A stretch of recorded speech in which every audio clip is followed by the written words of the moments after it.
Arturo Beltrán Leyva, December 16, 2009. Arturo Beltrán Leyva was one of the most powerful cartel leaders in Mexico. Known as El Jefe de Jefes, the boss of bosses, he led the Beltrán Leyva cartel after breaking away from the Sinaloa cartel and turning on El Chapo. For years, Arturo controlled drug routes, assassins, and politicians.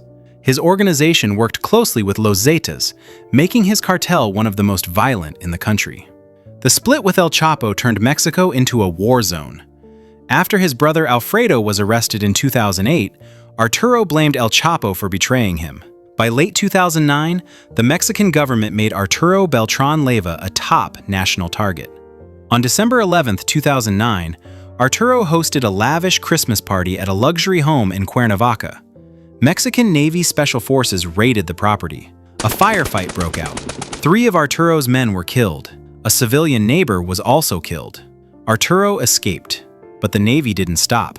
5 days later, intelligence led them to a high-end apartment complex where Arturo was hiding under heavy protection. This time, the operation was massive. More than 200 Mexican Marines, backed by armored vehicles and helicopters, surrounded the building before dawn. Snipers took positions. Arturo's men fired assault rifles and hurled grenades from inside the apartment. The battle lasted over 90 minutes. One Marine, Melquisedec Angulo Cordova, was killed during the assault. Eventually, the Marines breached the apartment. Inside, Arturo Beltrán Leyva was found dead, alongside 3 of his bodyguards. His body was covered in cash, weapons, and religious icons. But the violence didn't end. Days later, gunmen hunted down the family of the Marine killed in the raid. His mother and relatives were murdered in retaliation. A banner was left near a school, threatening further revenge. Tony Tormenta, November 5, 2010. An entire Mexican border city was shut down to kill one man. Roads blocked, power cut, cell signals dead. And at the center of it all was Tony Tormenta. Tony Tormenta was the street name of Antonio Cardenas Guillen, one of the top leaders of the Gulf Cartel and the younger brother of its former boss, Ociel Cardenas Guillen. After Ociel's arrest, Tony inherited control of Matamoros, the cartel's most important stronghold on the US-Mexico border. But the Gulf Cartel was no longer alone. Their former enforcers, Los Zetas, had broken away and turned into their deadliest enemy. To survive, Tony built his own private army called Los Escorpiones. They were made up of former police officers, trained in military tactics, heavy weapons, and urban warfare. For months, Tony stayed ahead of the authorities. Every time Mexican forces closed in, he escaped behind armored convoys, gunmen, and roadblocks. By late 2010, the Mexican government had had enough. Tony Tormenta became a top priority target. Matamoros became the battlefield. Early on the morning of November 5th, more than 660 Mexican Marines, backed by helicopters and armored vehicles, moved into downtown Matamoros. They sealed the city. Buses were hijacked and burned to block roads. Snipers took positions on rooftops. Grenades detonated across entire neighborhoods. Over 300 grenades exploded during the fighting. Civilians hid inside their homes as full-scale urban warfare unfolded in broad daylight. By afternoon, the Marines located Tony Tormenta inside a downtown building. Helicopters opened fire from above. Marines stormed the structure floor by floor. When they reached him, Tony Tormenta and several of his bodyguards were killed in the assault. The battle was over. But the violence didn't stop.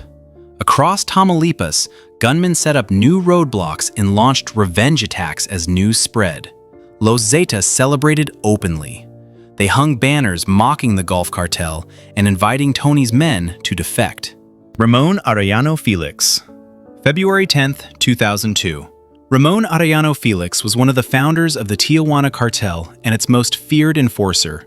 By the late 1990s, Ramón had built a reputation for extreme violence.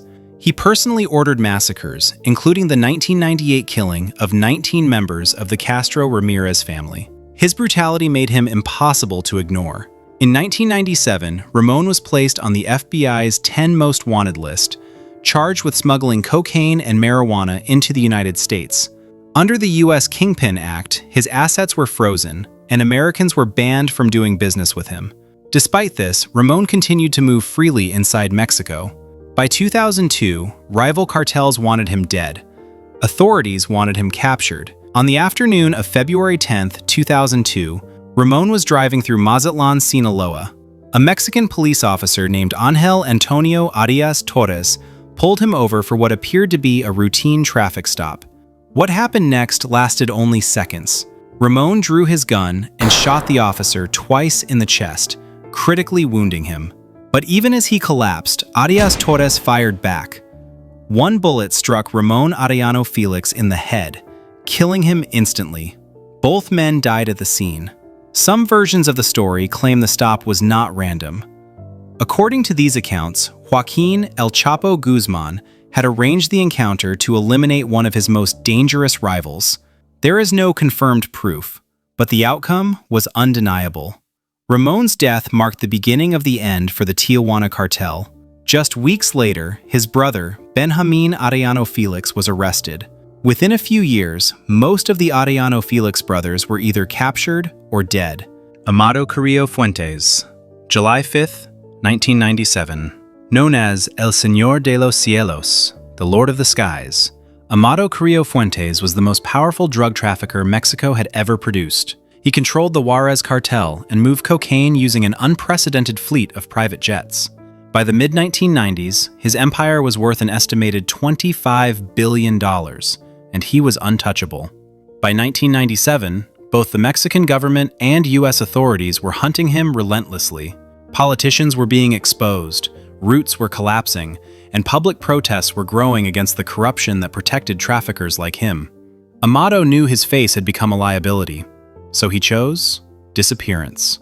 On July 4, 1997, Amado Carrillo Fuentes entered Santa Monica Hospital in Mexico City under heavy secrecy. The plan was simple: change his face, buy time, escape. Surgeons began an extensive plastic surgery procedure, reshaping his face and performing liposuction to alter his appearance completely. But something went wrong. Whether it was a reaction to anesthesia, a faulty respirator, or sheer medical negligence, complications began almost immediately. In the early hours of July 5, 1997, Amado Carrillo Fuentes went into cardiac arrest. The Lord of the Skies was dead, not in a shootout, not in an ambush, but on an operating table. The announcement shocked Mexico, and almost immediately, rumors exploded. Many believed Amado had faked his death, using surgery as cover to vanish forever. The skepticism grew so intense that the Mexican government publicly displayed his body to prove he was truly gone. Just months later, the two surgeons who performed the operation were found murdered, their bodies showing signs of torture. No arrests were ever made. With Amado dead, the Juárez cartel collapsed into chaos. Hope you guys are liking the videos. Subscribe, leave a like, and watch the next video in the playlist.